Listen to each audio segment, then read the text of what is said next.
सहनाववतु सहनौ भुनक्तु सह वीर्यं करवावहै तेजस्विनावधीतमस्तु मा विद्विषावहै। ओम शांति शांति शांति।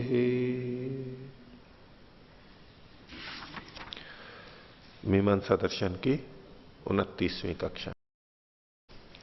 मीमांसा दर्शन के प्रथम अध्याय के प्रथम पाद का 24वां सूत्र हम देख रहे हैं।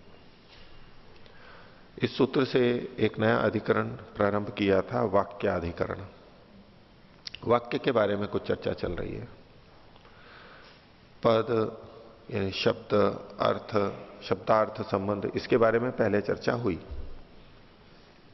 अब वाक्य के बारे में चर्चा क्यों करना चाह रहे हैं? क्योंकि हमें तो धर्म का ज्ञान करना है, धर्म की जिज्ञासा करनी है। मूल प्रयोजन जो था इसका विषय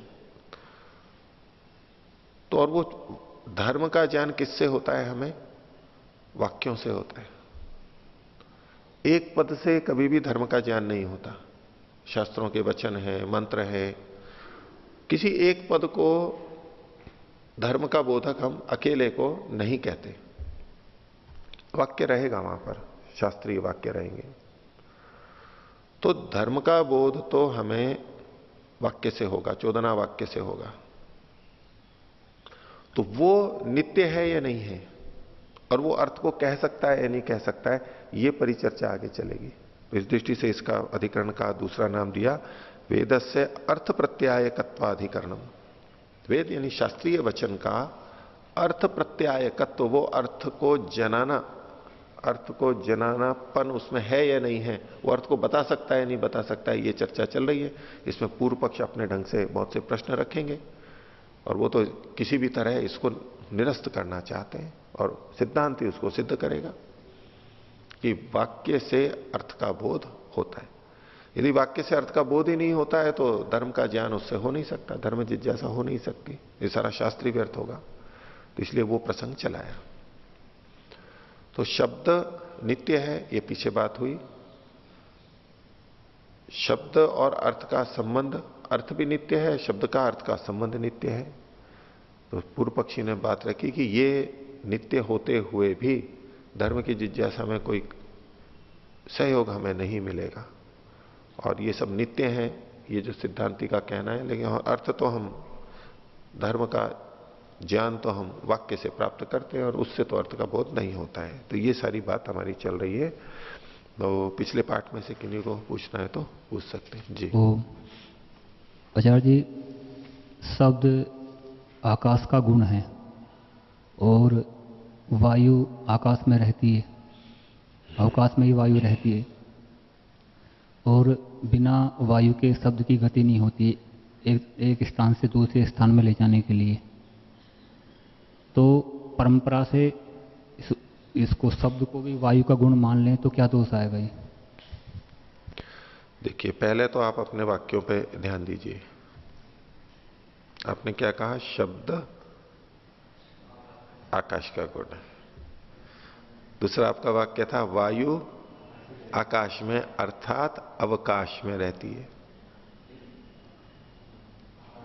इन्होंने अवकाश बोला है। तो अब इन दोनों वाक्यों की दृष्टि से शब्द जिस आकाश का गुण है वो अवकाश नहीं है, शून्य नहीं है, वो सत्तात्मक चीज है, भावात्मक है, वो अवकाश नहीं है। अब एक प्रसंग में बात कर रहे हैं तो आकाश शब्द का अर्थ जो आप द्रव्यात्मक आकाश ले रहे हैं, तो अब अवकाश नहीं कह सकते आप उसको, भ्रांति हो जाएगी उससे।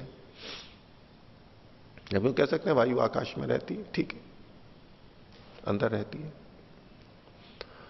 और आगे इन्होंने कहा कि वायु से ही हम शब्द का बोध करते हैं, तो क्यों ना वायु का गुण शब्द को मान लिया जाए। ठीक है, तो दो तरह से उत्तर दे रहा हूं। पहली बात, शब्द गुण केवल आकाश महाभूत का है यह प्रतिज्ञा नहीं है, यह सिद्धांत नहीं है। उसके बाद के जो महाभूत हैं उनका भी शब्द गुण स्वीकार किया गया है। ठीक है, योग दर्शन व्यास भाष्य में आता है, आकाश एक गुण वाला शब्द वाला, वायु दो गुण वाली शब्द और स्पर्श, अग्नि तीन गुण वाली शब्द स्पर्श और रूप, ऐसे ही 4 और 5 जल और पृथ्वी के अंदर। तो ये क्यों अर्थ आप लें कि वायु का गुण, शब्द को वायु का गुण माना ही नहीं गया है, माना गया है। दूसरा, आपने जो एक वाक्य बोला कि शब्द का बोध हमें वायु से ही होता है, आपका भाव इसी में था ना कि केवल वायु से होता है, केवल वायु से होता है। वायु माध्यम है, एक स्थान से दूसरे स्थान में पहुंचाने। हाँ, मतलब केवल वायु के माध्यम से ही होता है।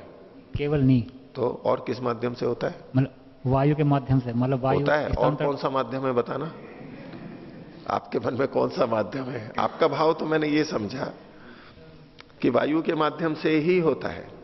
आप कहते हो नहीं जी वायु नहीं, और भी माध्यम है, तो थोड़ा बताइए और कौन सा माध्यम है?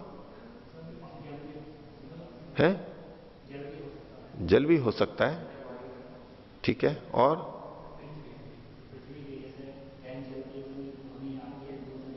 ठीक है, लोहा होता है, रेलगाड़ी दूर से आ रही है तो यूं हवा में हम, यानी सिर उठा करके जैसे हम खड़े हैं तो रेलगाड़ी की आवाज सुनाई नहीं दे रही है हमारे को, कितनी दूर पहुंची आवाज नहीं आ रही है, लेकिन उसको जानने के लिए कि रेलगाड़ी आ रही है नहीं आ रही है, पास में रेल की जो पटड़ी होती है उस पर कान को यूं यूं रख देते हैं तो उसकी ध्वनि दूर से भी सुनाई दे जाती है।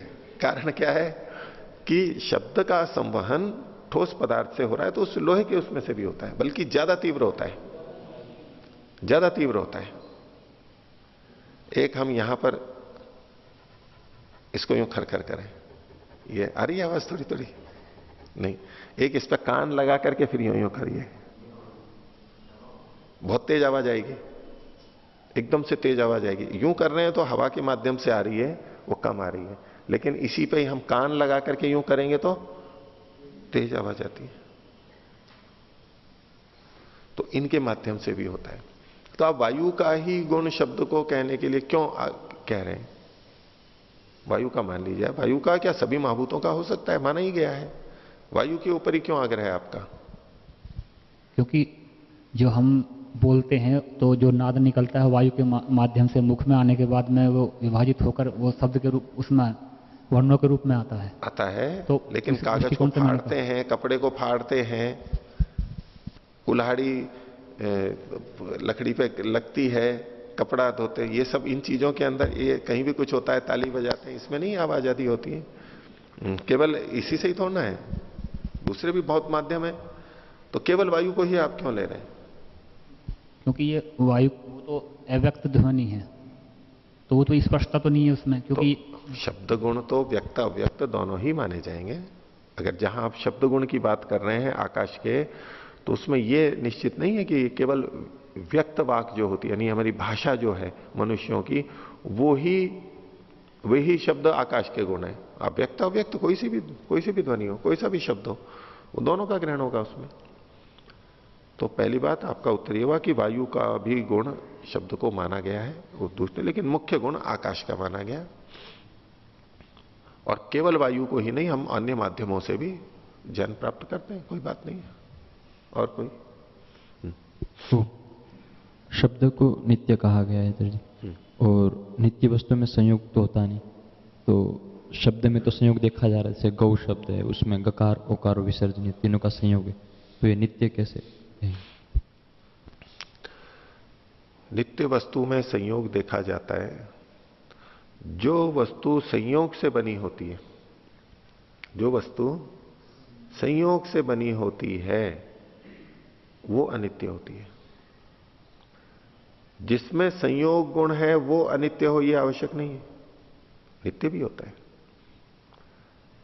जैसे परमात्मा भी संयोग गुण से युक्त है, आत्मा का उससे संयोग होता है, प्रकृति के कणों का उससे संयोग होता है, संयोग गुण तो है उसमें, लेकिन नित्य है वो।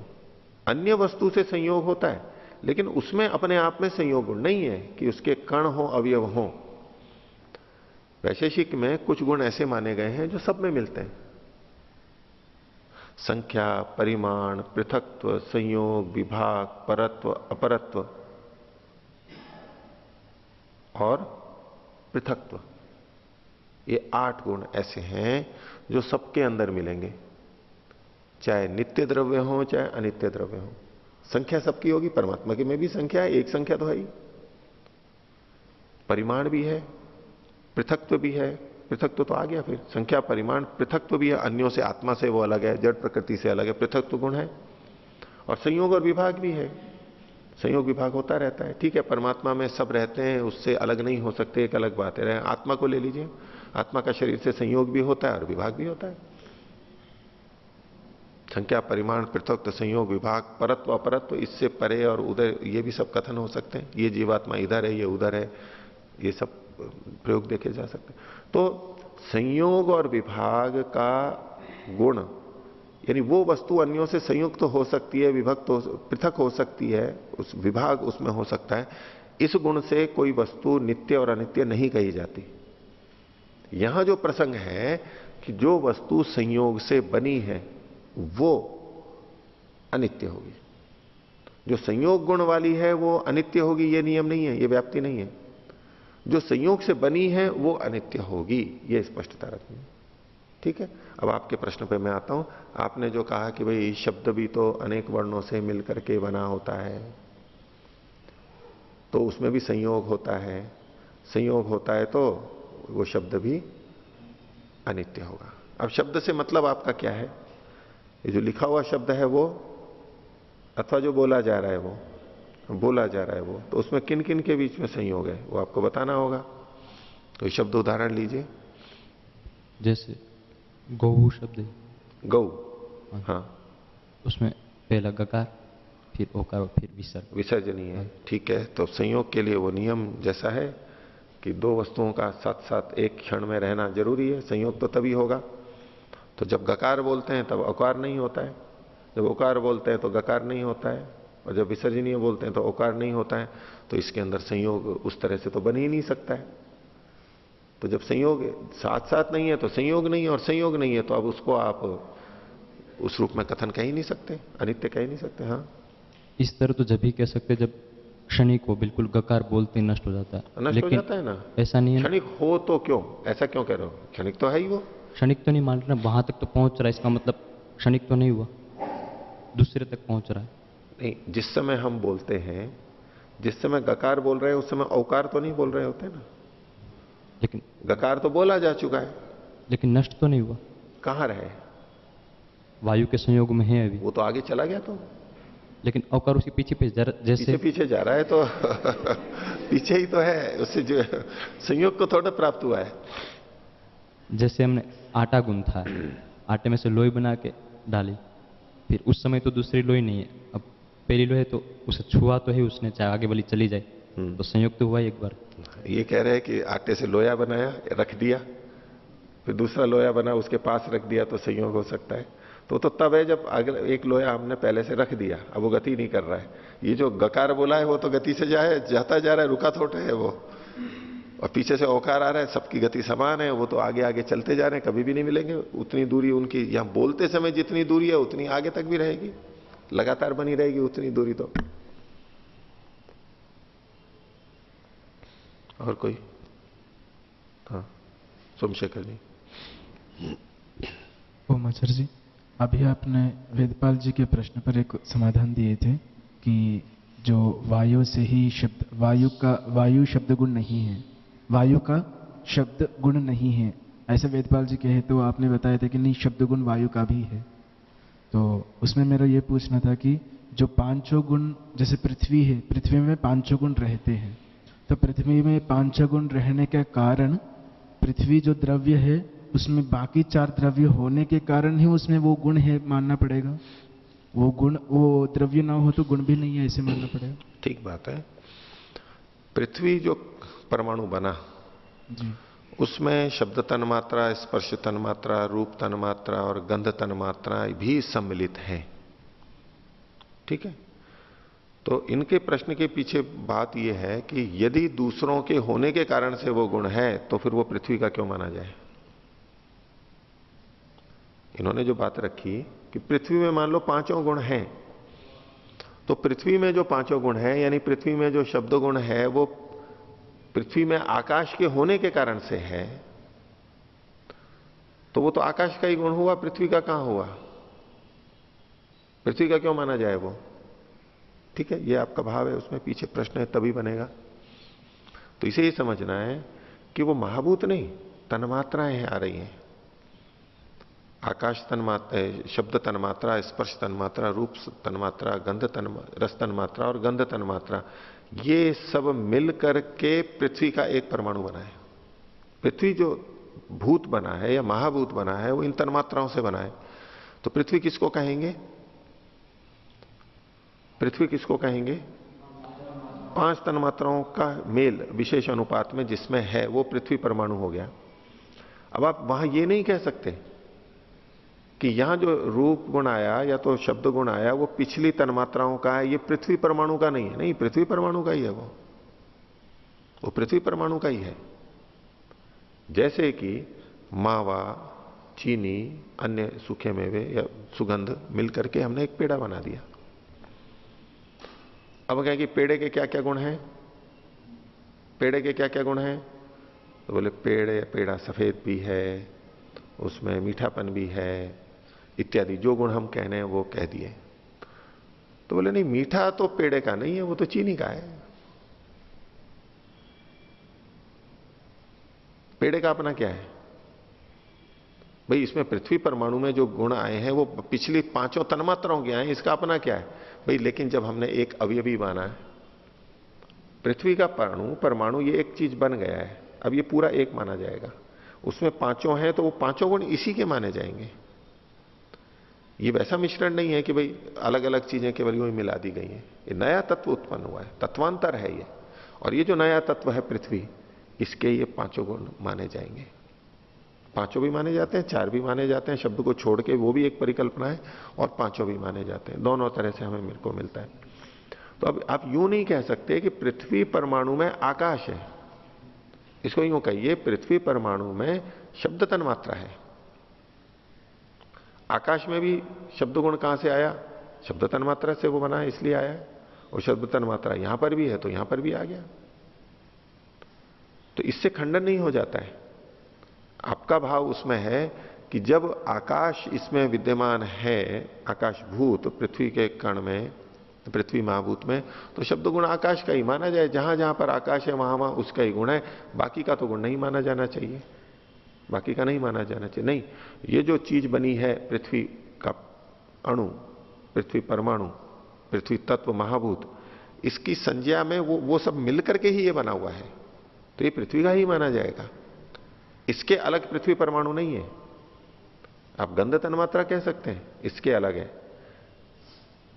ये जो शब्द गुण आया है पृथ्वी के अंदर, ये शब्द तन्मात्रा से आया, ये कह सकते हैं। गंध तन्मात्रा से नहीं आया, इतने तक तो ठीक है।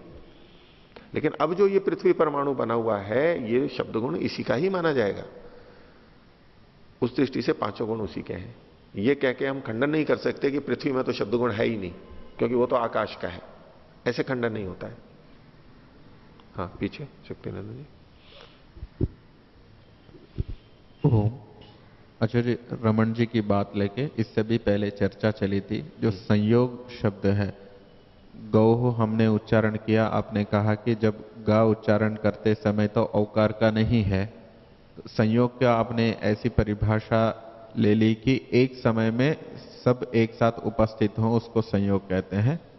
तो अगर यदि संयोग, इसी को हम संयोग कहें, तो संयोग शब्द का जो शास्त्रकारों ने कहा है और संयोग शब्द का अर्थ कैसे घटित हो जाएगा। घटित होगा ना, कैसे? जैसे कि दो परमाणु हैं, दो हाथ हैं, ये संयोग हो गया, घटित खूब हाँ। घटित हो रहा है। यहां ये भी विद्यमान है, ये भी विद्यमान है, बहुत जगह घट जाएगा। हाँ, अभी इस विषय में ये वस्तुओं के परिप्रेक्ष्य में अगर वैसे की वैसे ये दृष्टांत और दार्ष्टान्त में समानता नहीं प्रतीत हो रही है, क्योंकि हम जब वस्तु लेते हैं यहाँ ये लेना चाहिए एक स्थान पे दो, क्योंकि हम वहाँ एक काल में सभी अक्षरों की उपस्थिति देख रहे हैं। वैसे ही जब दृष्टांत में एक स्थान में ही बहुत सारे वस्तु हो तब संयोग इस प्रकार लेना चाहिए। ऐसा ही लिया गया है शब्द में। अब जब हाथ ले रहे हैं, हाथ दृष्टांत ले रहे हैं, तो एक स्थान में तो नहीं है, क्योंकि हाथ यद्यपि मिले हुए हैं परंतु ये एक हथेली एक जगह पे, एक हथेली एक जगह पे है। तो यहाँ जिस जगह संयोग हो रहा है ना, इसके अंदर वाले भाग में, ठीक है, वो इतने निकट है पास में, फिर भी एक स्थान नहीं मान सकते। नहीं, ये कुतर्क होगा। अगर आप इस तरह से देखोगे तो संयोग कहीं नहीं घटेगा। जो आप कह रहे हो कि वो संयोग नहीं घटेगा जी, लेकिन मूल बात को पकड़ो कि ये भी विद्यमान है और ये भी विद्यमान है। ये दोनों एक जगह विद्यमान है, दोनों एक जगह विद्यमान है। एक जगह का मतलब इसके परमाणु अलग हैं, यहां अलग हैं, लेकिन ये भी अभी इसी काल में है, ये भी इसी काल में है। दोनों का एक ही काल है और साथ में, और ये गति नहीं कर रहे हैं, ये एक जगह है, वो तो गति कर रहे हैं, वो अलग अलग प्रक्रिया हो गई। अच्छा जी, इसमें शास्त्रकारों ने भी जैसे अलंतरा संयोग कहा है, तो वहां पाणिनि जी ने यही सोच के रखा भाई एक साथ तो नहीं हो सकते, संयोग मतलब ही व्यवधान रहित दो वर्णों का मिलना। ठीक है, वो उनकी तांत्रिक परिभाषा है, लेकिन इसके बाद भी वो शब्द को नित्य मानते हैं। और वो जो सारी प्रक्रिया है हम मुख्य रूप से लिपि के रूप में देखते हैं, बोलने में भी होता है, लिपि के रूप में देखते हैं, वो गौण रूप से संयोग है। यहां संयोग की जो बात चल रही थी, पूर्व पक्षी ने क्या भाव लिया था कि वायु ही शब्दत्व को प्राप्त होता है, वायु ही शब्द बन जाता है। तो यानी वायु के कण मिलकर के शब्द बन जाते हैं, ये उसका अभिप्राय था। उस परिप्रेक्ष्य में इन्होंने कहा कि उस तरह का तो कोई संयोग शब्द में देखा नहीं जाता है, शब्द अवयव से रहित है। और शब्द की जो नित्यता है, उसके जो हेतु हैं वो इन्होंने पहले बता दिए हैं सारे के सारे। और शब्द में ऐसा संयोग हम अक्षरों में तो ठीक है देख लेते हैं, लिपि जब हम लिखते हैं वहां उस तरह से हम संयोग देखते हैं। बोलते समय भी हम दूर दूर भी बोल सकते हैं, पास पास में भी बोल सकते हैं। अगर हम उसी दृष्टि से देखेंगे कि ये एक एक वर्ण हमने मिलाए हैं और जुड़े हैं, तो उस दृष्टि से तो शब्द अनित्य होगा ही। यहां ये शब्द में पूरे एक एक वर्ण की दृष्टि से ना देख के पूरा जो एक है, ठीक है बोला जा रहा है, लेकिन एक पूरा जो अंदर जाकर के हमारा संस्कार पढ़ करके जो एक पूरा इकट्ठा मिलता है। पीछे चर्चा आई चुकी है कि यदि एक एक वर्ण अलग अलग होंगे और एक साथ नहीं होंगे तो फिर अर्थ का बोध ही नहीं होगा। तो वो जो संस्कार जन्य है, अंदर जो एक शब्द बनेगा वो तो एक ही है उस रूप के अंदर। और नित्यता के लिए ये बहुत सारे हेतु अपने ढंग से दे चुके हैं उसमें। यहां जो बात कही गई है, ये वायु से निर्मित शब्द, ऐसा जो पूर्व पक्षी ने पृष्ठभूमि में कहा, उसकी दृष्टि से इन्होंने कहा अगर ऐसा होगा, अगर वो मिलते हैं तो शब्द अनित्य माने जाएंगे, लेकिन ऐसा ज्ञान नहीं होता। नहीं आचार्य जी, मैं भी मानता हूं कि शब्द नित्य है, परंतु इसको संयोग नाम से क्यों कह रहे हैं कि भाई संयोग का हेतु क्यों दे रहे हैं कि हम संयोग मतलब एक समय एक स्थान में एक काल में सब एक साथ उपस्थित हों, उसको हम संयोग कहेंगे। क्योंकि संयोग नहीं कहते हैं इसीलिए गो, ऐसे क्यों कह रहे हैं हम? ऐसे भी कहते हैं क्योंकि संयोग उसी को कहते हैं। संयोग को आप जहां भी देखेंगे उसको, और जहां उसके भिन्न कहा जा रहा है, जैसे हलोनंतरा संयोग आप कह रहे हो, ठीक है, व्यवधान रहित हलों की, वो एक संयोग विशेष पारिभाषिक है। क्या आप पाणिनि की दृष्टि से देखेंगे कि एक व्यंजन और एक स्वर, ये भी जो साथ साथ में है, उसकी संयोग संज्ञा करेंगे? उस दृष्टि से तो यहां भी संयोग हो रहा है। इसलिए आप हलोनंतरा संयोग है कि परिभाषा को यहां इस संयोग में घटा करके करने लगे, ये नहीं बात बनेगी, क्योंकि वो विशेष तांत्रिक की परिभाषा है। दो अचों के बीच के जो पास पास में हैं उसको संयोग कहेंगे आप, क्यों? जबकि व्यंजनों वाली जो स्थिति है वही तो दो अचों में भी, और एक व्यंजन और एक स्वर में, इन दोनों में भी तो वो की वही स्थिति, अंतर थोड़ा है दोनों में। लेकिन फिर भी एक को संयोग कहा जा रहा है, एक को संयोग नहीं कहा जा रहा है। वो परिभाषा एक शास्त्र विशेष की उन्होंने व्यवहार के लिए बनाई है, तो इसलिए उसको यहां इस संयोग के सामान्य उसके अंदर ला करके आप समाधान नहीं कर सकते, वो अलग चीज हो गई। और किसी को पूछना है? बोलो। ओम। ओम। अभी आपने कहा था कि जो गो शब्द है उसमें संयोग नहीं है क्योंकि गकार है उस समय औकार नहीं। तो इस प्रकार इसमें दो प्रश्न है कि जैसे हम नल खोलते तो जैसे पानी गिर रहा है तो उसमें भी तो संयोग तो मानते ही हम जल के कणों का, तो उस प्रकार वहां भी संयोग नहीं मानेंगे फिर? तो उसमें तो हमारे को व्यवधान नहीं पता लग रहा है ना। जल के कण मान लो, नल का भी कर लो, पानी रखा भी है तो भी, तो वो तो आपस में संयुक्त है। वहां तो एक काल में है, लेकिन जिस समय नल खुला उसमें तो अलग अलग काल हो गया ना। हाँ, लेकिन तब भी वहां संयोग हम तो बोलते हैं, प्रयोग बोलते हैं। अगर आप उसको विभाग देख रहे हैं तो गौण संयोग मानेंगे, और नहीं तो संयोग तो एक वो जुड़ करके ही तो आ रहे हैं नीचे। उसी प्रकार भी तो यहाँ पे भी नहीं देखेंगे। यहां तो व्यवधान माना जाता है काल का, काल का व्यवधान माना जाता है। और इन शब्दों को ये अक्षरों से मिलकर के नहीं मान रहे, या वायु के कणों के संयोग से नहीं मान रहे, इसलिए इसको कह रहे कि शब्द ऐसे बने। और शब्द वास्तव में तो गुण है, वो द्रव्य है ही नहीं। ये जो अनेक अवयवों से मिलकर चीजें बनती हैं वो तो द्रव्यों के लिए है वास्तव में। और पूर्व पक्षी ने उस ढंग से कहा, इसलिए उसका उसी ढंग से उत्तर दिया जा रहा है। ठीक है, और कोई प्रश्न हो तो बोलिए रविचंद्र जी। पृष्ठ संख्या 78 पे जो 23वां सूत्र है, इसमें जो वेद का जो वाक्य दिया है, तो इस विषय में पूछना था कि क्या जैसे वेद के वाक्य मतलब वेद का मंत्र है और उसमें जो विधि वाला जो पद है, तो उसी को अगर हम उद्धृत करेंगे तभी उसको शब्द के रूप में कहेंगे, ऐसा? नहीं, नहीं, नहीं, ऐसा नहीं। शब्द के रूप में तो ये सब भी है। जिसका अनुवाद है वो भी विधि रूप में है, वो भी दोनों के लिए कहा जाएंगे। दोनों शब्द तो सभी को कहेंगे। मतलब शब्द प्रमाण? नहीं, नहीं, शब्द प्रमाण ये भी है ना। शब्द नहीं, श्रुति लिंग और जो उस तरह तो से श्रुति तो साक्षात ही होती है जी। सीधे सीधे जब कथन किया जाता है उसको श्रुति कहते हैं। ये श्रुति नहीं, इसलिए इन्होंने लिंग कहा है जी। तो हमारे को चिन्ह दिखाई दे रहा है जी जी। हाँ। तो इसमें ये प्रश्न है कि इस तरह से क्या इसी शास्त्र के लिए देखेंगे अथवा ये सर्वतंत्र सिद्धांत के रूप में सब ग्रहण जगह करेंगे? लगेगा। मोटे तौर पे सामान्य रूप से हम कह सकते हैं कि भाई ये शब्द प्रमाण है। शब्द प्रमाण के लिए तो ये कह सकते हैं, इसको भी हम शब्द प्रमाण ऐसे लिंग के रूप में प्रस्तुत किया, ये भी शब्द प्रमाण है। साक्षात श्रुति होगी वो भी शब्द प्रमाण है।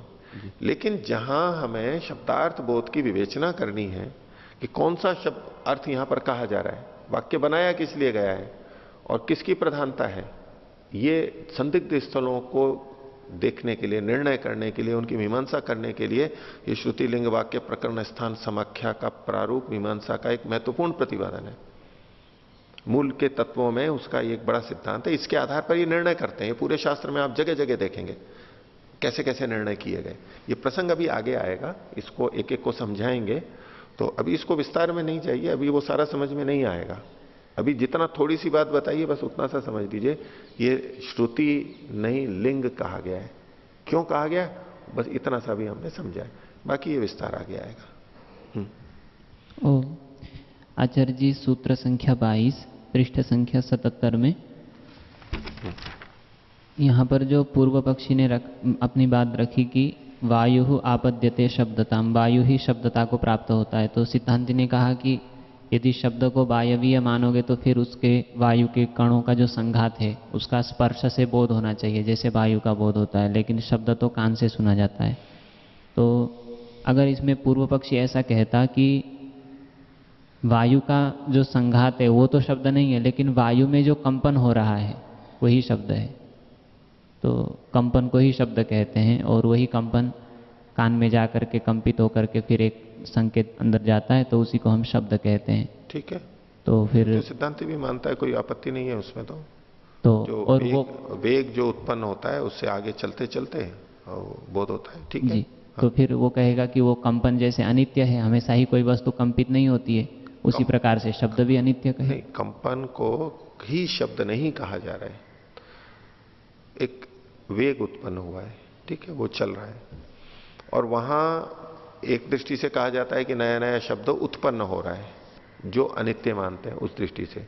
इनका जो कहना है अभिव्यक्ति, तो ये शब्द की अभिव्यक्ति हो रही है, ठीक है, निमित्त वो बन रहा है और वो चला गया, अभिव्यक्त था जो वो अनभिव्यक्त हो गया, फिर नया अभिव्यक्त हो गया। तो अभिव्यक्ति है, उसमें अनित्यता का दोष वो नहीं देखते। वो नित्य ही बना रहता है। आप भले ही तरंगों को मानेंगे, आप उसको वेग के आधार पे आगे आगे जाएगा, चलता वायु में चलता चला जाएगा, वो तो सब स्वीकार कर ही रहे हैं, लेकिन उसको अभिव्यक्ति मानते हैं, तो अभिव्यक्ति कहते हुए वो नित्यता को सुरक्षित रख लेते हैं। उत्पत्ति मानेंगे तो वहां पर अनित्यता आएगी। तो ये तो इन सब जगह पे अभिव्यक्ति कहते हैं, और अभिव्यक्ति ही है, उत्पत्ति नहीं है, इसके विषय में इन्होंने अपने तर्क युक्तियां रखी दी हैं, उस आधार पर ये अभिव्यक्ति ही मानेंगे। और इस दृष्टि से भले ही तरंगों की आप बात कहें, वो नित्यता ही रहेगी। जी आचार्य जी, इसमें जब ऐसा मानते हुए ऐसा लग रहा है कि ये केवल ज्ञान रूप को ही शब्द कह रहे हैं, जो ज्ञान हो रहा है ज्ञान को ही शब्द कह रहे हैं, तो यदि हम ज्ञान को ही शब्द माने तब तो फिर जैसे आकाश का गुण शब्द है, वैसे ही स्पर्श रूप रस गंध ये भी नित्य मानने चाहिए, क्योंकि ये भी ज्ञान रूप में नित्य ही है। तो ज्ञान के रूप में तो परमात्मा में सब नित्य है। तो फिर लेकिन ऐसा तो कहीं नहीं आता कि जी गंध नित्य है और ये नित्य है। हाँ, क्योंकि ये सारे गुण हम प्रकृति में देखते हैं, शब्द स्पर्श रूप रस आदि, और उसका हम बोध करते हैं। मूल प्रकृति की दृष्टि से तो वो नित्य है। अगर हम अनभिव्यक्त रूप में देखने लगेंगे तो ये भी सब नित्य है, और कार्य रूप में देखेंगे तो ये अनित्य होंगे, और हमें बोध होगा उस दृष्टि से। लेकिन शब्द जो है, शब्द जो हमें सुनाई देता है, और ये चूंकि वेद की दृष्टि से कह रहे हैं, और वो ज्ञानात्मक में ही हम पहले बहुत देख चुके हैं इस विषय को, वो अंततः ज्ञानात्मक में ही नित्यता ठहर पाएगी। यदि हम इस ध्वन्यात्मक को कह रहे हैं, ये तो नष्ट होता है, ये तो नष्ट होता ही है। जी आचार्य जी, दूसरा प्रश्न आचार्य जी, जो कल बुद्धि और कर्म के विषय में चर्चा चल रही थी, तो इन्होंने कहा कि यदि बुद्धि और कर्म ये दोनों यदि प्रत्यक्ष होते तब तो नित्य हो सकते थे, क्योंकि ये प्रत्यक्ष नहीं है, इसलिए इनमें प्रत्यभिज्ञा होते हुए भी कि ये वही कर्म है, ये तो वैसी ही बुद्धि है, मतलब प्रत्यभिज्ञा होते हुए भी ये प्रत्यक्ष न होने के कारण से अनित्य हैं। अगर प्रत्यक्ष होते तो नित्य होते। तो इसमें ये नहीं समझ में आ रहा है कि प्रत्यक्ष होना और अप्रत्यक्ष होने से कोई वस्तु नित्य और अनित्य कैसे हो जाती है। प्रत्यक्ष का यहां पर मतलब है सैवायम, ये वही है, ये प्रत्यक्ष, यानी हमारी एक इंद्रिय से पता लगा ये वही है, ये वही है। अंत में तो वो ज्ञान के रूप में ही जाएगा, लेकिन ये वही है, ये वही है, ये हमें बोध होता है। लेकिन ज्ञान के बारे में और क्रिया के बारे में हमें ये बोध नहीं होता कि ये वही है, ये वही है। शब्द के बारे में हम कहते हैं ये वही शब्द बोला है, ये वही शब्द बोला है। एक ने मंत्र उच्चरित किया, अध्यापक ने, शिष्य ने बोला, बोले हाँ ये वही मंत्र है, तो इसमें वही वाला व्यवहार प्रधान देखा जाता है, उसके आधार पर ये कह रहे हैं। बाकी हम गौण रूप से ये उसके समान क्रियाओं को हम समान देखते हैं, हमें पता है कि क्रियाएं नष्ट होती हैं, ये दूसरी क्रिया आई है, ज्ञान भी एक नष्ट हुआ है, दूसरा उत्पन्न हुआ है, इतना ही इसका तात्पर्य ले सकते हैं। आगे देखिए,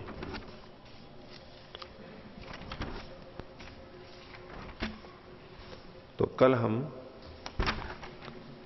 सूत्र संख्या 24 के भाष्य को देख रहे थे, और ये सूत्र पूर्व पक्षी का था।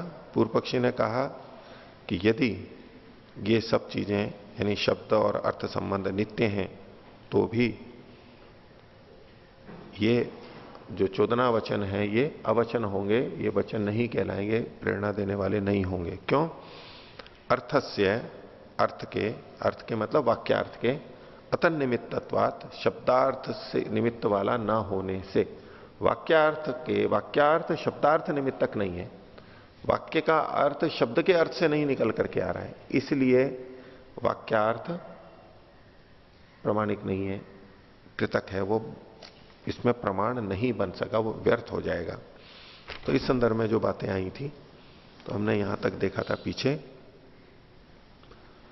कि ये जो पद हैं, हमने कई बातें देखी थी। पहली बात तो कि अग्निहोत्रम जुहुयात स्वर्ग का मैं एक उदाहरण लिया, इससे जो अर्थ निकला कि अग्निहोत्र से स्वर्ग होता है, ये इन वाक्य के अग्निहोत्रम जुहुयात स्वर्ग का मैं 3 पदों में से किसी भी पद से ये अर्थ नहीं आता, एक एक से। तीनों को बोलते हैं तो आता है, और 3 से अतिरिक्त कुछ यहां पर है नहीं, इन 3 से ही आता है। और अगर हम यूं कहें कि ये समुदाय से आया है, तो बोले इस समुदाय को हमने पहले तो कभी सुना नहीं था। इसको मान लो सुन भी लिया हो, इस परिस्थिति में देखिए जब इसको पहले सुना नहीं है, फिर भी इस वाक्य को सुनकर के हमें अर्थ का बोध हो जाता है। अथवा ऐसा उदाहरण ले लेंगे जो कि वेद के ऐसे वचन हैं जो कि हमने पहले कभी सुने ही नहीं है, लेकिन फिर भी हम उस वाक्य से अर्थ का बोध करते हैं। तो भाषा में शब्द के साथ क्या जुड़ा हुआ है कि जब शब्द के साथ अर्थ का संबंध जुड़ जाता है, तब जब हम दोबारा उसको सुनते हैं तब हमें अर्थ का बोध होता है। जब हमने ये वाक्य समुदाय रूप में पहले कभी सुना ही नहीं, तो इससे अर्थ का बोध तो हो नहीं सकता। इससे अर्थ का बोध, पूरे समुदाय से हम जो अर्थ बोध कर रहे हैं वो होना नहीं चाहिए, ये पूर्व पक्षी का कहना है। तो जो शब्द प्रयोग किए गए हैं उनका अर्थ नित्य है, लेकिन ये जो समुदाय है इसका तो पहले प्रयोग किया नहीं गया था, इसलिए समुदाय का जो अर्थ आप ले रहे हो वो कृत्रिम है, बनाया गया है अथवा भ्रांति वाला है। वो अर्थ नहीं है, फिर भी हम अर्थ समझ रहे हैं। या तो वो बना हुआ है, कृतक है, और कृतक है तो अनित्य हो जाएगा, और बनाया हुआ है हमारा व्यामोह है, भ्रांतिजनक है, भ्रांत है, तो वो प्रमाण नहीं हो सकता। इस तरह से जो वचन है शास्त्र के वो प्रमाणिक नहीं रह पाएंगे। तो अब इसमें अगली बात कह रहे हैं, चौथी बात, तीसरी पंक्ति के अंत से देखिए, न च पदार्था एवं वाक्यार्थ। पदों का जो अर्थ है वही वाक्य का अर्थ तो नहीं है। एक बात कही जा रही है, सामान्य रूप से हम क्या कहते हैं, वाक्य का अर्थ कहां से निकलता है? पदों के अर्थों से ही निकलता है। लेकिन ये क्या कह रहा है पूर्व पक्षी? पदार्थ ही वाक्यार्थ नहीं है, पदों से जो अर्थ निकल करके आ रहा है मात्र उतना ही वाक्यार्थ नहीं है, वाक्यार्थ कुछ उससे अलग भी है। वाक्यार्थ पदार्थ से भिन्न है, अलग है। क्यों है अलग? उसके लिए अपना तर्क रख रहा है। सामान्य ही पदम प्रवर्तते विशेषे वाक्यम। पद किस अर्थ को बताता है? सामान्य अर्थ को बताता है, विशेष अर्थ को नहीं बताता है। कोई पद सामान्य अर्थ को बताता है, लेकिन वाक्य विशेष अर्थ को बताता है। कैसे? तो अगर हम अश्व शब्द बोलें, घोड़ा या गाय, तो ये किस गाय को बोलेगा? सबको बोलेगा, सामान्य बोलेगा। अब हमने बोल दिया सफेद गाय। अच्छा, गाय का, अब पहले सफेद का ले लीजिए। सफेद शब्द किसको बोलेगा? किसी भी सफेद को, जो भी श्वेतत्व जहां जहां भी है सबको बोलेगा, चाहे कपड़े का हो, चाहे पुताई का हो, या चूने का हो, किसी का भी हो, शंख का हो, गाय का हो, घोड़े का हो, कुछ भी हो, सफेद तो सबके लिए है। और घोड़ा शब्द भी सब घोड़ों के लिए है। अब जब सफेद घोड़ा ये बोला गया, अब इस सफेद, ये सफेद किसको कह रहा है? सफेद का जो सामान्य अर्थ था वो अर्थ अब यहां पर नहीं आ रहा है। पूरा का पूरा जो सामान्य मतलब तो सारे समुदाय को लेकर के वो यहां नहीं आ रहा है। सफेद गाय बैठी है, सफेद गाय बैठी है, तो सफेद का जो अर्थ सामान्य था वो अब इस वाक्य में नहीं रहा, जबकि सफेद शब्द है। सफेद का अर्थ जो सामान्य है वो इस वाक्य में नहीं लिया जा रहा है। गाय का जो सामान्य अर्थ है वो यहां पर नहीं लिया जा रहा है। अब गाय कौन सी ली जा रही है? सफेद गाय, काली लाल गाय इस गाय शब्द से नहीं ली जा रही है, जबकि गाय शब्द से सारे रंगों वाली गाय अभिप्रेत थी, सामान्य था वो। लेकिन वाक्य में हम गाय का अर्थ कौन सा ले रहे हैं? सामान्य वाला तो नहीं ले रहे हैं, हम विशेष अर्थ ले रहे हैं, सफेदी गाय केवल। तो जो विशेषण आ गया सफेद गाय, अब गाय का सामान्य अर्थ नहीं रहा, वाक्य के बोलते समय विशेष अर्थ आ गया। और बैठी है, अब सफेद गाय उसके साथ, अच्छा बैठना, बैठना क्रिया है, बैठना क्रिया भी सामान्य है, मनुष्य भी बैठ सकता है, कुत्ता भी, बिल्ली भी और गाय भी। बैठना तो सभी जगह है, सामान्य अर्थ वाला था बैठना। लेकिन जब सफेद गाय बैठी है, अब यहां जो बैठना है, ये जो बैठना है का जो सामान्य अर्थ था वो यहां पर नहीं है। अब वो बैठना कौन सा है? गाय का बैठना। कैसी गाय का? सफेद गाय का बैठना, ये ही अर्थ लिया जाएगा। तो पूर्व पक्षी ये कह रहा है इसने क्या कहा, न च पदार्था एवं वाक्यार्थ है, पदों का जो अर्थ है वही वाक्यार्थ नहीं है, ये उस वाक्यार्थ कुछ उससे भिन्न हो जाता है। क्यों? क्योंकि पद तो सामान्य अर्थ को कहता है और वाक्य विशेष अर्थ को कहता है, तो समान तो नहीं हुए। यदि पद का अर्थ ही वाक्यार्थ होता तो जो पदों का अर्थ है वही वाक्यों का भी अर्थ होता। यदि पदों का अर्थ ही वाक्यार्थ होता तो पदार्थ के अतिरिक्त वाक्यार्थ नहीं होना चाहिए था, वैसा का वैसा ही अर्थ आना चाहिए था जो पदों का है, उसके अतिरिक्त कुछ नहीं आना चाहिए था। इसलिए वाक्यार्थ जो है वो पदार्थ नहीं है। आगे देखिए, अब जो इन्होंने पहले कहा सामान्य ही पदम प्रवर्तते विशेषे वाक्यम, और कहा अन्यच्च सामान्यम अन्यो विशेष, सामान्य अर्थ अलग है विशेष अर्थ अलग है, इसलिए अलग अलग हुए, ये तो एक कहां हुए। आगे, न च पदार्थाद वाक्यार्थावगति ही असंबंधात, और पदार्थ से वाक्यार्थ भी नहीं बन सकता क्योंकि इनमें संबंध ही नहीं है। पद सामान्य अर्थ को बता रहा है वो अलग है, वाक्य विशेष अर्थ को बता रहा है, इसलिए पदार्थ से वाक्यार्थ आ रहा है, ये बात गलत है। न च पदार्थात वाक्यार्थावगति ही असंबंधात। आगे, असति चेत संबंधे, अगर आप ये कहो, सिद्धांति को कह रहा है, अगर आप ये कहो कि भले ही इनमें संबंध नहीं है पदार्थ और वाक्यार्थ में, वो सामान्य को ये विशेष को कह रहा है, तो भी ज्ञान हो जाता है। यदि ऐसा को असति चेत संबंधे कस्मिश्चित पदार्थे अवगते, किसी पदार्थ का जान लेने पर, पद के अर्थ को जान लेने पर अर्थांतरम अवगम्यता, अर्थांतर यानी वाक्यार्थ जो कि भिन्न अर्थ है वो जान लिया जाता हो, तब तो एकस्मिन अवगते सर्वम अवगतम स्यात्, किसी एक पदार्थ को जान लेने पर सभी वाक्यार्थ जान लिए जाने चाहिए, क्योंकि असंबद्ध से अगर बोध हो रहा है हमें, तब तो किसी का भी किसी से बोध हो जाना चाहिए। जैसे उपादान का नियम होता है कि मिट्टी से घड़ा बनाए, ये मिट्टी से ही बन सकता है, सूत से वस्त्र बनता है तो सूत से ही बनेगा, वो मिट्टी से नहीं बन सकता, ये उपादान का नियम होता है। यदि ये नियम ना हो किसी तो किसी से भी कुछ भी बन जाना चाहिए। यदि शब्दार्थ कुछ भी हो और वाक्यार्थ फिर भी बन जाता हो, तब तो किसी भी पदों से कोई भी अर्थ निकल जाना चाहिए, कोई भी वाक्यार्थ बन जाना चाहिए, कोई नियम तो है नहीं वहां पर।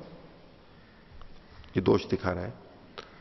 तो असति चेत संबंधे, संबंध के बिना भी यदि किसी पदार्थ के जान लेने पर अर्थांतर यानी वाक्यार्थ का बोध होता है, तो एकस्मिन अवगते, किसी एक के जान लेने पर सब कुछ जान लिया जाना चाहिए, क्योंकि किसी से भी कोई भी अर्थ निकल जाएगा। न चैतद एवं भवती तस्मात् अन्यो वाक्यार्थ है, लेकिन ऐसा होता नहीं है, इसलिए वाक्यार्थ अन्य है, पदार्थ से भिन्न वाक्यार्थ है। और पदार्थ से भिन्न वाक्यार्थ सिद्ध करके पूर्व पक्षी क्या कहना चाहता है कि ठीक है, पद यानी शब्द और अर्थ और शब्दार्थ संबंध नित्य होगा तो होगा, वाक्यार्थ तो नहीं है, इसलिए वो प्रमाण नहीं हो सकता धर्म की जिज्ञासा में। आगे पूर्व पक्षी ही कह रहा है स्यादे तत्, यदि ऐसा हो भी जाए तो अप्रयुक्तादपि वाक्यात असति संबंधे स्वभावाद अर्थावगम इति यदि कल्प्येत। अप्रयुक्तादपि वाक्यात, ऐसा वाक्य जो पहले प्रयोग नहीं किया गया है, पूर्व में प्रयोग नहीं किया है, और असति संबंध है, और उस वाक्य का उसके अर्थ के साथ में आज तक हमने कभी संबंध भी नहीं जोड़ा है। स्वभावाद अर्थावगम है, फिर अर्थ कैसे आ गया? बोले बस वाक्य बोला और उससे अर्थ आ गया, स्वभाव से ही आ गया, अपने आप ही आ गया, बिना संबंध जोड़े हुए भी, पूर्व में संबंध नहीं जुड़ा था उस वाक्य के साथ में उस वाक्यार्थ का, तो भी स्वभाव से अगर अर्थ आ गया है, तो यदि ऐसी कल्पना करो तो शब्दो धर्मम आत्मीयम व्युत्क्रामेत, शब्द जो है वो अपने धर्म का अतिक्रमण कर जाएगा।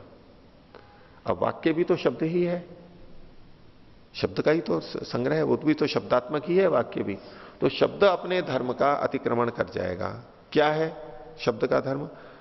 न चैव शब्द धर्मो यद अप्रयुक्तादपि शब्दात अर्थ प्रतीयते, न च ऐसा शब्दार्थो, यह शब्द का अर्थ नहीं है होता, शब्द का धर्म यह नहीं होता कि अप्रयुक्त शब्द से भी अर्थ की प्रतीति हो। यानी शब्द का धर्म क्या है? जब शब्द प्रयुक्त पूर्व होता है तब शब्द से अर्थ की प्रतीति हमें होती है। पहले हमने शब्द को बोला और उसके साथ में अर्थ का संबंध संकेत जुड़ चुका है, अब वो शब्द अर्थ को देता है, बिना अर्थ के जुड़े शब्द अर्थ को नहीं देता, ये शब्द का धर्म है। तो यदि वाक्य जो कोई सुना नहीं गया है फिर भी उससे अर्थ का बोध हो रहा है, तो शब्द अपने धर्म को छोड़ देगा, अतिक्रमण कर देगा, ये दोष आएगा। आगे, न ही प्रथम श्रुतात् कुतश्चित शब्दात् केचित अर्थम प्रतीयंती। जो प्रथम सुने हुए, कोई प्रथम सुना हुआ शब्द हो उससे कोई भी अर्थ का बोध नहीं करता है। प्रथम सुना, उसके साथ अर्थ का संयोग हुआ, अब जब वो दोबारा बोला जाएगा या आगे बोला जाएगा तब अर्थ से संयोग होता है, पहले सुने हुए से तो अर्थ का बोध होता ही नहीं है। यहां तक पूर्व पक्षी ने कहा। अब सिद्धांति कह रहा है तद अभिधीयते, अब इस विषय में कह रहे हैं, उत्तर दे रहे हैं। पद धर्मो अयम न वाक्य धर्म। बोले ये जो धर्म है ये पदों का धर्म है, ये वाक्य का धर्म नहीं है। पूर्व पक्षी ने कहा था कि ये तो शब्द धर्म को छोड़ देगा, तो बोले ठीक है, ये जो शब्द का धर्म आप कह रहे हो, पद भी शब्द है, वाक्य भी शब्द है, लेकिन ये जो शब्द का धर्म बताया ये पदों का है, ये पदों का धर्म है, ये वाक्य का धर्म नहीं है कि वो पहले सुना जाए तभी अर्थ का बोध कराएगा। बिना वाक्य के सुने भी हमें अर्थ का बोध हो जाता है, यानी पहले हमने नहीं सुना है वाक्य को तो भी अर्थ का बोध हो जाता है। पहली बार वाक्य को सुना है, उस तरह का वाक्य पहली बार सुना है तो भी हमें अर्थ का बोध होता है। आगे, वाक्यादि प्रथमावगतादपि प्रतीयंतो अर्थम दृश्यन्ते। प्रथम अवगतादपि वाक्यात, पहली बार सुने गए वाक्य से भी अर्थम प्रतीयंता, अर्थ को जानते हुए लोग दृश्यन्ते, देखे जाते हैं। लोक में ऐसा होता है, पहली बार वाक्य सुना है उस तरह का वाक्य, क्योंकि हम बहुत सारे वाक्य बोलते हैं बिल्कुल वैसा का वैसा वाक्य हमने कभी नहीं सुना है। जैसे कि हम कोई नया श्लोक पढ़ते हैं, जैसे कि हम कोई नया मंत्र पढ़ते हैं, उस तरह का वाक्य हमने पहले कभी सुना नहीं था, पढ़ा नहीं था, लेकिन फिर भी हमें उसका बोध होता है। हम नई नई सूक्तियां पढ़ते हैं और वो सूक्ति एक पूरा वाक्य हो गया, अच्छा सुवचन हो गया, सुविचार हो गया, उसको हमने पहले कभी नहीं सुना था कि ये वाक्य हमने सुना, ये सूक्ति सुनी और इसका ये अर्थ है, और अब हम दोबारा उसको सुन रहे हैं और फिर हमें अर्थ का बोध हो रहा है। नहीं, हमें वो सूक्ति पहली बार सुनाई देती है, पहली बार हम पढ़ते हैं तो भी अर्थ को जान लेते हैं, लेकिन शब्दों के, पदों के संदर्भ में ये बात नहीं है। पदों का तो हम पहले सुन लेते हैं, शब्द संकेत हो जाता है तो जानते हैं। आगे, तो इसका उत्तर पूर्व पक्षी दे रहा है, कह रहा है नहीं ये ठीक नहीं है, नहीं तदेवम। क्यों? यदि प्रथम श्रुताद अवगच्छेयु अपि तर्हि सर्वे अवगच्छेयु पदार्थ विदो अन्ये च। बोले यदि पहली बार ही सुन करके अर्थ का बोध हो जाता हो, किसका? वाक्य का। वाक्य को पहली बार सुन के वाक्यार्थ बोध हो जाता हो तो तब तो सबको वाक्यार्थ बोध हो जाना चाहिए। किनको? सबको। जो पदार्थ को जानने वाले हैं उनको तो हो ही जाता है, क्योंकि जो वाक्य से अर्थ का बोध कर लेते हैं वो पहले पदों का अर्थ तो जान चुके हैं। तो जो पदार्थविद हैं, पद के अर्थ को जानने वाले हैं, उनको भी और अन्यों को भी जिन्होंने पद का अर्थ नहीं जाना है, उनके सामने वाक्य बोल दो, क्या उनको वाक्य का अर्थ पता लग जाता है? तो बिना सुने, यदि सिद्धांति के लिए कह रहे हैं, यदि आप ये मानते हो कि बिना सुने वाक्य से भी अर्थ का बोध होता है, फिर तो सबको हो जाना चाहिए, सबके लिए ऐसा है। लेकिन सब में तो नहीं होता है, कहीं होता है कहीं नहीं होता है। न तो अपदार्थ विदो अवगच्छन्ति, जो इन्होंने पद के अर्थ को नहीं जाना है वो वाक्य को सुन करके भी वाक्यार्थ बोध नहीं कर पाते हैं। तस्मान नहीं तदेवम, इसलिए ये आप नहीं कह सकते कि वाक्यार्थ का बोध बिना वाक्य के सुने ही पहली बार ही हो जाता है। अब इसका उत्तर सिद्धांति दे रहा है, ननु पदार्थविद भी अपि अवगच्छत भी अकृता एवं वाक्यार्थ संबंधो भविष्यति। बोले ठीक है, तो सिद्धांति भी स्वीकार करता है कि जो पदार्थ को जानते हैं उन्हीं को ही वाक्यार्थ का बोध होता है पहली बार सुनने पे। तो पदार्थविद भी अपि अवगच्छत भी, जो वाक्यार्थ को जान रहे हैं उनके द्वारा भी अकृता एवं शब्द वाक्यार्थ संबंधो भविष्यति, वो उस वाक्य के साथ अर्थ का संबंध जोड़ते नहीं है, खुद नहीं बनाते हैं। जो पदार्थ को जानते हैं उन्होंने जब नए वाक्य को सुना और अर्थ का उनको बोध हुआ, तो ऐसा नहीं है कि उन्होंने वाक्य को सुन के उसके साथ अर्थ को जोड़ा है, वो अर्थ वाक्यार्थ संबंध कृतक नहीं है। वहां वाक्य को सुन के अर्थ का बोध स्वतः हो जाता है, कृतक नहीं है, मिलाया नहीं है, उसे जोड़ा बनाया हुआ नहीं है। वो पदार्थ वेदने न ही, पदार्थ है ये, एक को हटा लीजिए, पदार्थ वेदने नहीं संस्कृता अवगमिष्यन्ति, व की जगह म कर लीजिए, अवगमिष्यन्ति। कैसे ज्ञान होता है कि पदार्थ के ज्ञान से जो संस्कृत हैं, जिनकी बुद्धि संस्कृत है कि इस पद का ये अर्थ होता है, वो उससे ही ये जान लेते हैं कि ये वाक्यार्थ है। लेकिन वाक्यार्थ पहले नहीं जाना होता है उन्होंने कभी, पहली बार वो वाक्य सुन रहे होते हैं और पहली बार ही उसका अर्थ जान लेते हैं। आगे, यथा तमेव पदार्थम द्वितीयादि श्रवणेन इति, जैसे कि उसी पदार्थ को, उसी पद के अर्थ को द्वितीय आदि विभक्ति के श्रवण से जान लेते हैं। जैसे एक पद हमने सुना राम, जान लिया राम का मतलब क्या होता है, या तो बालकः ये जान लिया। अब उसमें द्वितीय विभक्ति जब आई बालकम रामम, तो भी उसका अर्थ जान लेते हैं, भले ही पहली बार सुना हुआ हो, क्योंकि वो द्वितीय विभक्ति का अर्थ वो पहले जान चुका है। कहीं शब्द तो रामा ही सुना था, लेकिन द्वितीय आदि दूसरी बार सुनते हैं, द्वितीय आदि विभक्ति लाते हैं, उनके श्रवण से भी अर्थ का बोध वहां पर हो जाता है। अब इस पे पूर्व पक्षी कहता है नेति ब्रूमः, नहीं ऐसा नहीं होता है। क्यों? यदि वाक्य अंत्यो वर्ण पूर्व वर्ण जनित, अणा पर रेफ लगा लीजिए, पूर्व वर्ण जनित संस्कार सहित पदार्थेभ्यो अर्थांतरम प्रत्यायति। अब इसको थोड़ी पृष्ठभूमि ये देख लीजिए कि पीछे हमने देखा था कि शब्द अर्थ को कैसे जनाता है। एक एक वर्ण उस अर्थ को जनाते हैं या मिल करके जनाते हैं, तो ये तो सब बात बनी नहीं थी। अंत में उन्होंने क्या सिद्धांत दिया था? पूर्व वर्ण का संस्कार रहता है, और अंतिम वर्ण जब बोलते हैं तो पूर्व वर्ण के वर्णों के संस्कार सहित जब वो मिलता है तो हमें अर्थ का बोध हो जाता है। अब जब वाक्यार्थ बोध करेंगे तो वहां भी ऐसा ही माना जाएगा। वाक्य का जो अंतिम पद और अंतिम पद का भी जो अंतिम वर्ण, वो जब बोला जाएगा, यानी जाना जाएगा, पढ़ा जाएगा, पीछे का संस्कार होते होते होते होते होते पूरा साथ में है, और अंत में जहां पर पूरा होता है तो पूरा वाक्यार्थ हमें ज्ञात होगा। वो वही प्रक्रिया यहां पर भी मानेंगे, उस पर यह आक्षेप कर रहा है।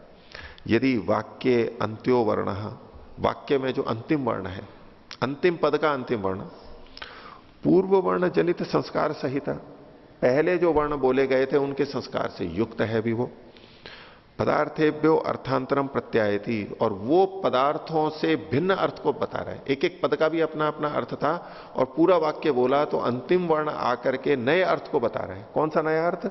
जो पदार्थों से भिन्न है। पदार्थेभ्यो अर्थांतरम प्रत्यायति, यदि ऐसा है तो उपकारस्तु तदा न पदार्थ ज्ञानाद अवकल्पते, तो पदार्थ के ज्ञान से उपकार तो वहां पर स्वीकार नहीं किया जा सकता, सिद्ध नहीं हो सकता।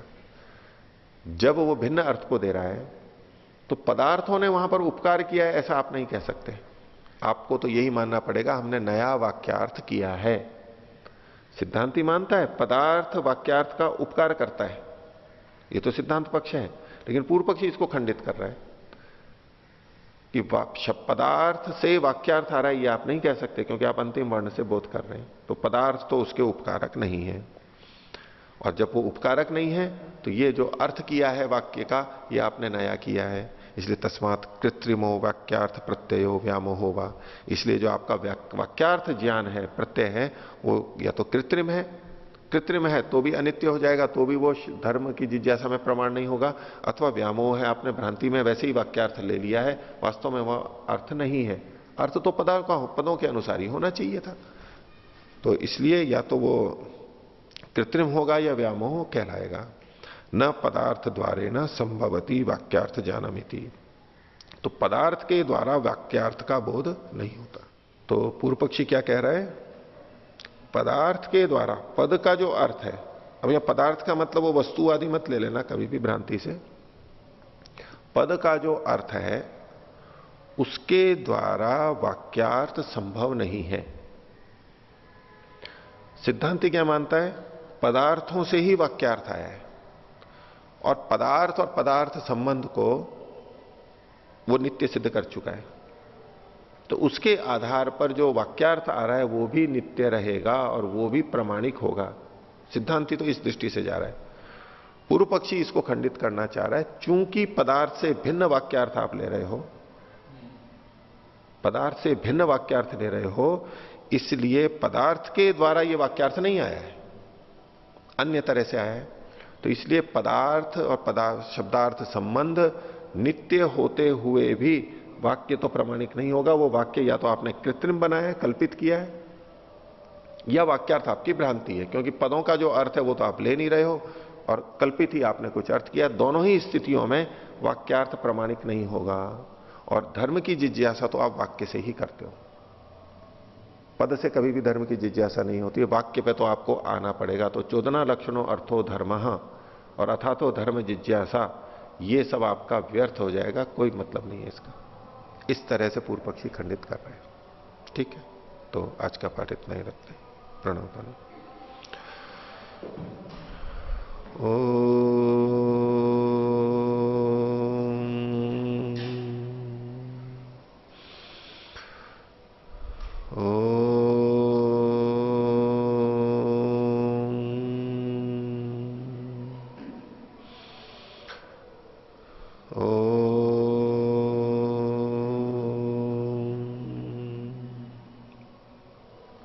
सभी को सदर विवेक।